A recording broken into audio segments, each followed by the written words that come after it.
You ready, guys? Absolutely. So, yeah, there's a number of us talking this morning. Right. Hello, good morning. Welcome to uh, today's WPNC Top Tips webinar. It's the first one of the year. So, thank you very much for joining and supporting us. We had a good session. A good number of people viewing us last year, and the popularity is certainly there. And I can tell by the number of people joining today. So thank you very much for joining.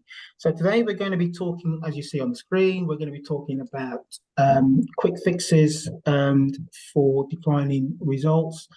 Can sound a bit negative, but actually let's take a positive spin on it this year. One of the things that I think is on everyone's mind is what does the year ahead look like. So we'll get to that in a second. First of all, let me introduce you to the team today. We've got four of us speaking. It's me, John Eversley. I'm the MD here at WPNC, and I'm going to be sort of hosting, chairing, having a little bit of a chat throughout. We've got 20 minutes of really interesting insights and experiences to share. First of all, from Claire, who's going to be talking very much about the strategic view we can bring to this. Some of the challenges around 2024. Gail's going to be talking about legacy and some of the opportunities around legacy. And Maria will be talking about TV and how DRTV, which is one of the core acquisition tools in our sector, of course, and how we might be able to do things with that particular channel and medium to help turn around results if results need turning around. So those are our four speakers for today. We've got, as I say, 20 minutes. So I'm going to have to shut up very quickly to give the other space. Bit of housekeeping. As I say, it's going to be 20 minutes. If you've got any questions, please put them in the chat or the Q&A, and I'll come back to them at the end if we have time. So thank you very much for that. We're going to be recording this, so we'll be able to send you copies of it later on today. So if I get started, let me just set the sort of context, because we were thinking about what we need to kick off to this year's sort of program with, and this seemed to be the most opportune or right topic. A lot of clients have been talking about challenges ahead, maybe mixed results. So talking about what's going on this year is seems to be a good place to start it. And so looking at the landscape across this year, yes, we all know continuing crisis of cost of living, conflicts across the world, Gaza, Europe won't help. We've got a UK election coming up. Will it be May? Will it be the autumn? Who knows? That's going to be very much a distraction. We've also got the US elections with Trump, and that's going to be an even bigger disruption, not to mention Olympics in the middle of the year. So there's a lot going on this year. So if you are one of the unfortunate number who haven't been able to maximize your Christmas appeal budgets, then you're going to be looking for opportunities in 2024 to try and turn that around. And that's really what we want to talk about today. The economy is going to be very flat. It's going to be very hard to try and make significant inroads. But I think with smarter planning, clever planning, and a few creative tweaks, I think we'll be able to get more income and help deliver more income. And so if you're under pressure to drive income and get it up, but you've got declining budgets or challenged budgets, so it's a classic case of you need to get more for less. Then I think the next 20 minutes will be really interesting. So let's start with the strategic view. Let's have and let's hear from Claire. Over to you, Claire. Thanks, John. Thank you very much. Yeah, so I'm just going to talk a little bit about, I suppose, getting your strategy on track for this year. As John said, there's a huge amount ahead for us as a sector in the year ahead, as a country in the year ahead. And I think, it's incredibly important that we start off on really strong strategic foundations as we're moving ahead for the year. And there are kind of three things I would urge everybody to be thinking about for 2024. The first one is around targeting. When the environment gets more difficult, the fundraising environment is very difficult at the moment. More than ever, you actually need to know who is most likely to respond. There's going to be a lot of messaging out there from fellow fundraisers, but generally in a lot of media noise. And we know that we live in an increasingly fragmented media landscape. So I kind of blanket brush of throwing your message as wide as possible isn't necessarily going to give you the results that you need. So have a look at your data and work out what it is that your data is telling you about your audiences. Who are the people who are most likely to respond? And I would really think that it's a time to make sure that your insight is up to date. When I say your insight here, you know, I'm not talking about your big segmentation pieces, but when was the last time you actually checked in and spoke to people about your cause and how they view and understand and experience your cause in the context of the world that they're living in? You know, I've seen some really interesting examples of insight that, for example, was incredibly relevant and really useful in COVID, suddenly a year later not being useful at all. And I think we have the same kind of thing happening at the moment. People are becoming increasingly tired by the world, exhausted by the world, and that will change how they interact with causes like yourselves. In terms of making sure that all of your fundraising and your communications is relevant, I think is something that everybody should really be thinking about in 2024. We absolutely know that relevance increases response, and there's lots of really positive indicators from research that we've done that says that by acknowledging the challenges that consumers are facing, they're actually more likely to want to respond. So, for example, by saying to consumers, we know that times are tough right now for everybody, but if you can spare a few pounds to for example, that kind of sentiment really does help people respond. It's also in a time when people can feel quite overwhelmed by potential causes to donate to. There's lots of things going wrong in the world in people's minds, and that can feel like I don't know where to put my small contribution. So any messaging that really makes people feel that donating to you is the most relevant thing to do right now with their money is going to be really useful. And again, there's plenty of evidence to suggest that connecting with the media narrative is a way to increase that relevance and to drive increased fundraising. And experiment. We know that, you know, you can't just put something out there and expect it to stay the same and the results to keep coming in exactly the same way. So do make sure that you're testing and you're learning, and then you're repeating those tests. Use digital to your advantage for that testing, but it can also happen in other channels too. And stop, you know, just stop guessing and actually learn what's working for you. I'd also really urge people to have a look at some of the academic studies that are out there about different things that create opportunities for people to donate and drive propensity to donate. But when you're running those tests, do remember to keep controls, because I think sometimes it's so easy to kind of throw the baby out with the bathwater and to think, well, that's not working for me, so I'll just throw that out and do something completely different all over again. But then if that doesn't work, where does that leave you? So by keeping a control and making sure that you're learning, you're always understanding how the change you're making is making a difference, you'll definitely have more success with your fundraising in 2024. Thank you. Handing over to me now seamlessly. So hello everybody. I'm just going to talk for the next 5 minutes or so about DRTV and how to have some kind of quick fixes to get your response up. And I know sort of chatting to various charities, it's been a bit of a disappointing time for some charities on the DRTV front. And, you know, as a sort of passionate creative on DRTV, that can be disappointing, because we put our heart and soul into TV, don't we? And it takes a lot of work and, you know, a lot of time to create an ad. But actually, I think there are some fairly quick fixes that you can do if results aren't quite what you were expecting. And I've particularly chosen today fixes that are not the most expensive fixes, you know, as in you're not going to have to go and film new footage, you're not going to have to go and major re-edit. It's really around your titling and your key messaging in the voiceover and the captioning. So thank you, Claire. Are you moving on to the next slide? Oh, here we go. Right, thank you. So really, I think it's about getting noticed and really standing out from the crowd. And this is not the time for subtleties. And coming from Yorkshire, I've got 3 very simple points to make, which is about being bold, being blunt, and being ballsy with your ad. Get it noticed. So I think what a lot of charities do, and understandably, is on your TV ad, you want to give a web address, you want to give a number, and you want to have a text response, PSMS. And all three are very important. We want responses from all three.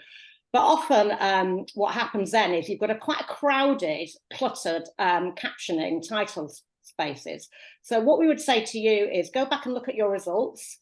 What was the key response medium? Was it PSMS? Was it phone? Whatever it was, choose that one and hammer it home. And I think, by all means, have your backup response mechanisms, but really focus on the one that you want the most response from and that you think will be the most responsive.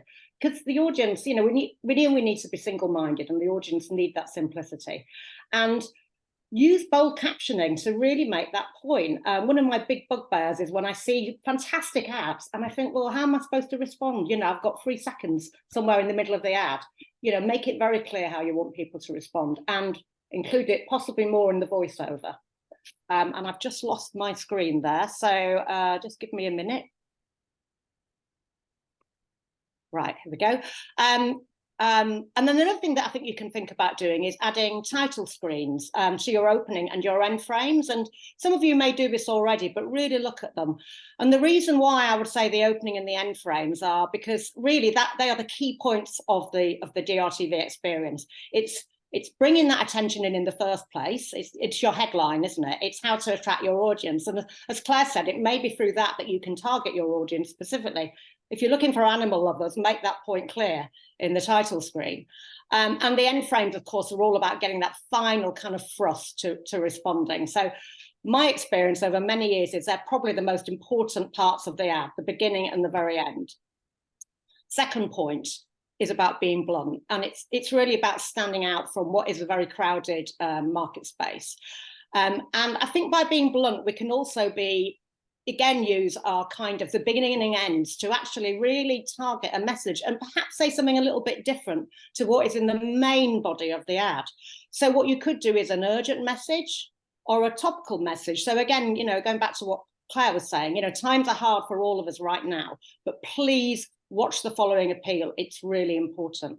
Or it could be, we need your support more than ever. I was thinking, actually, the weather is terrible at the minute, isn't it? It's absolutely freezing and winters are getting worse. So, for example, if I was a homeless charity, I might start an ad with a very simple voiceover and title screen that says, there are homeless people out there who are really suffering in this cold weather crisis. Please watch the following ad. And then the following ad could be what your control ad is. It's just drawing attention into it. And ditto with the end frame, really kind of re-emphasizing the point that you made at the beginning. And by the way, this is something we used really successfully during COVID. And we topped and tailed various ads with sort of COVID messages and lockdowns and how hard it was for charities for various reasons. And it really seemed to sort of revitalize these ads and get better response. And then my final point is about being ballsy. Maybe try something a little bit different. Times are tough for everybody, and we're asking people to donate or to support us. So perhaps give a little something back. We all like something, don't we? So one of the things that we've been exploring is the idea of a ValX offer, a value exchange. So, it could be a very simple, inexpensive badge, a little pin badge, a key ring, a fridge magnet. I know it's easy to be, I don't, my cause, it'll just devalue my cause. But actually, I think you can make it relevant to your cause. You really can. It's about spreading the word. It's about sharing the message. It's about showing that you're proud to support this charity. So I think for your supporters, it could be a really compelling thing to give them as a little thank you. Of course, the one thing I would say is do not let it dominate the ad. That's really tempting, but it's not. The ad is all about, the emotion and really capturing the hearts and minds of your audience with your cause and with your proposition. But certainly towards the end, I think you can introduce it for a final push, and you could do that with slightly changing the voiceover. So you bring it in as an offer towards the end. And strong graphics that you may even want to have on throughout most of the ad, and then you acknowledge it towards the end. And I think hopefully that can help just get that response up a little bit more. So those are my 3 very simple, hopefully, tips for you to get your responses working a little bit better. Thank you. And now I'm going to hand over to Gail. Well, good morning and Happy New Year, if it's not too late to be saying Happy New Year at this point. And of course, the new year is a classic time to be making those great resolutions, getting your affairs in order. And part of that could well be looking at your will, writing it, or indeed updating it. So this is a great time to be getting out messages about gifts in wills and getting your charity on that important consideration list for the future. So here are 3 thoughts, and I've kind of followed the themes from Claire of targeting, relevancy, and experimentation. So tip number 1, let's target higher value opportunities. In my experience, legacy teams don't have endless resource or indeed endless budget. So really it's about thinking about those folk that are most likely to respond and that are perhaps least affected by the cost of living crisis. So targeting wealthier postcodes, because after all, it probably takes as much to steward a low value gift as it does a high value gift. And we have had a lot of time last year about the will they, won't they get rid of inheritance tax, which has obviously created a bit of a buzz around that. Well, it's still in play, so it is useful as a message for those higher value gifts, because if they give 10% of their estate, then that actually means that they're going to reduce their inheritance tax liability. So worth considering. And then following on from there is follow the media agenda. And as it's already been mentioned, we're going to have an election this year, and there's going to be lots of media going on. And your colleagues in individual giving have very, very carefully and usefully in the past used topical subjects to really improve the results of their appeals, such as emergencies and disasters. So what are the possible topics that could be relevant to legacies? Well, I've already mentioned inheritance tax is one. And even if people are just talking about it, that makes people think about, would that apply to me? What do I need to mitigate it? And I'm potentially on a very sensitive subject, is that of assisted dying. And whilst I'm not suggesting that anybody would go out and actually talk about it, the fact that it's actually out there, people are talking about it, it is coming up the political agenda at the moment. That's another area to consider. And then, as some of you have unfortunately seen, that some of your appeals aren't doing as well as they might have done, and potentially that's because supporters are feeling the pinch, then what about using the legacy message as an alternative, as a way of saying to people, okay, we understand you can't support us at the moment, but how about a pledge now? Because then we know that you're still showing you care, and it's a very comforting message for supporters. And finally, targeting the child-free supporters. Now, we know this is an audience that has been typically really, really strong for legacies, and it is still the same today. Only 8% of British people with children over 50 have included a charitable gift in their will. That number rises to 24% if you have no children. And more people are actually actively choosing not to have children. Now, we did some research last year, and what we saw is that actually their motivations and their attitudes are quite different to legacy giving. And so it's really worth, as Claire mentioned before, experimenting by testing different propositions to see if we can get that child-free audience to hand raise and put you on their consideration list. So 3 simple points: target value, follow the media, and focus on the child-free. Over to John. Thank you very much, Gail. Thank you. And so, yep, time is moving on. So very swiftly, one final thing to talk about. I know we talked about legacy, etc. so far, but there's one thought I wanted to leave you with, and that is, Claire, thank you. That is talking about other channels. Let's talk about direct mail. It's become a little forgotten, but actually it's a real opportunity, and I would urge you to not forget about it in your mix of certainly acquisition channels. one interesting thought that I think was kicking around, certainly across 2023, was, since COVID has been mentioned once already, but I'll mention it again. So since COVID, I think there's been a plethora of email and social contact, and so whilst we've optimized those channels, direct mail for obvious reasons, cost, etc. Direct mail's been in the background, but actually there's now an opportunity to sort of flip that. And there's a notion called combating digital fatigue, where people are being bombarded by hundreds of other social, digital, and online messages, but they only get one or two pieces of mail during the same period. So here's an opportunity to sort of flip that and do what I read yesterday was something called the unique advantage mail compares with digital channels, and that is the undivided attention that you get from opening mail. So there's more engagement with mail. You can tell a fuller story. There are many benefits and attributes to running through the a mail pack, and there's lots of technique that we used to use, and hopefully we'll come back again. The lift letters and other certain techniques, which I won't go into all now. You all know them all, but certainly you can tell your story much fuller. You can use case studies to amplify that, perhaps a bit more than you could do in a digital or social media interaction. So I think there's a real opportunity to engage with more.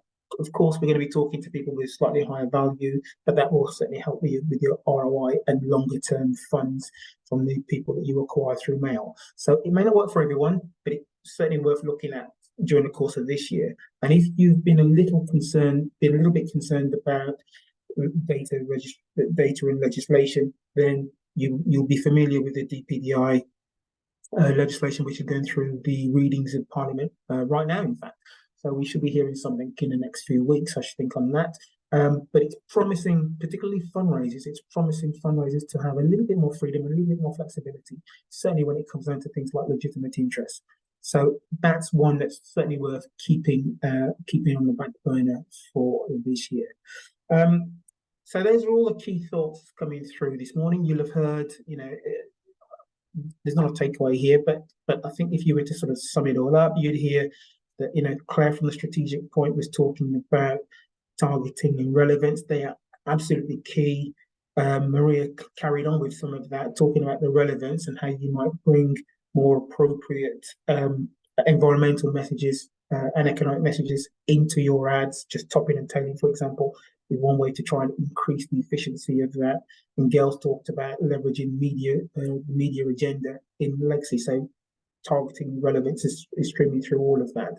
And of course, if you add direct mail into the mix, you'll be able to certainly bring some of the stories of what people are experiencing and going through, and relating that back to your cause throughout. So I think there's some key things to take away this morning. I hope you've taken some good thoughts, and I hope you've had a good listen to that this morning. And so I just wanted to finish off really by saying, A, thank you for listening, but also B, I wanted to introduce something that we are thinking of this year. I wanted to announce something that we've started calling our results clinic, the WPNC results clinic for 2024. And with that, we're inviting clients and friends from the sector, purely from the fundraising sector, to come in and share their results if they want to have a talk through performance, maybe talk through creative strategy, maybe the TV creative, and just talk about how we might help you, whether it's some sort of audit or just looking at what you've done in the digital space, whether it's the payment platform, right through to digital strategy, or how you might be using AI. These are all some of the things that, don't be afraid to just, drop me a line and we can arrange something, and I'll get people to come along and chat it through. So that's an offer that we're trying to put out to get more people talking about more of the challenges, because I think the more we talk about it this year, the better it will be for all of us.